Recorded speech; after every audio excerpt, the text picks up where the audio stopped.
Manual গাড়িতে gear shift করার নিয়ম আর অটোমেটিক গিয়ার গাড়িতে গিয়ার শিফট করার নিয়মের মধ্যে পার্থক্য রয়েছে। প্রথমে জানবো কিভাবে ম্যানুয়াল গাড়িতে গিয়ার শিফট করবেন। ম্যানুয়াল গাড়িতে গিয়ার শিফট করার জন্য প্রথমে ক্লাচ প্যাডেলে পা দিতে হবে, এরপরে গিয়ার ফার্স্ট গিয়ার শিফট করতে হবে। যখন গিয়ার ফার্স্ট গিয়ার শিফট করবেন, এরপর ক্লাচ থেকে আস্তে আস্তে পাটা সরে ফেলবেন। ওই সময় এক্সেলারেটর আস্তে চাপ দিয়ে গাড়িটি রানিং করবেন। যখন আপনার গাড়ির স্পিড একটু বাড়বে, ওই সময় আবার ক্লাচ প্যাডে চাপ দেবেন। ক্লাচ প্যাডে যখনই চাপ দেবেন তখন অবশ্যই এক্সেলারেটর থেকে পাটা সরে ফেলবেন, এরপর সেকেন্ড গিয়ার শিফট করবেন।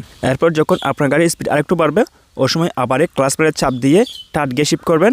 এভাবে আপনি fourth gear, fifth gear, sixth gear shift করবেন। কিছু কিছু গাড়িতে 5টি গিয়ার থাকে, 6টি গিয়ার থাকে, 7টি গিয়ার থাকে, 8টি গিয়ার থাকে, বাইরে থেকে বেশিও থাকে। আপনি যখনই ম্যানুয়াল গিয়ার গাড়িতে গিয়ার শিফট করবেন, অবশ্যই প্রথমে ক্লাচ প্যাডে চাপ দেবেন, এরপর গিয়ার শিফট করবেন।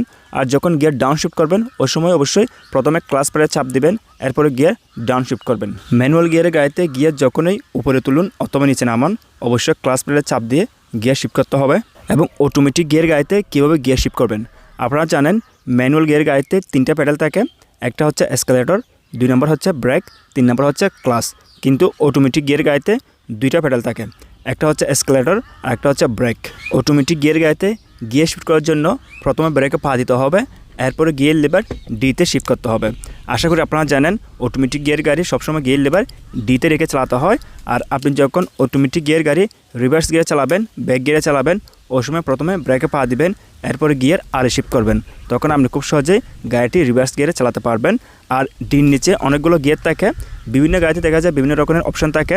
ডির নিচে যে গিয়ারগুলো রয়েছে ওইগুলো শিফট করার সময় আপনাকে ব্রেকে পা দিতে হবে না, আপনি রানিংয়ে যে কোনো সময় ওই গিয়ারগুলো শিফট করতে পারবেন। অথবা আপনি গাড়ির স্পিড কমাইয়ে ব্রেক করে সেক্ষেত্রেও ব্রেকে পা দিয়ে আপনি চাইলে ওই গিয়ারগুলো শিফট করতে পারবেন।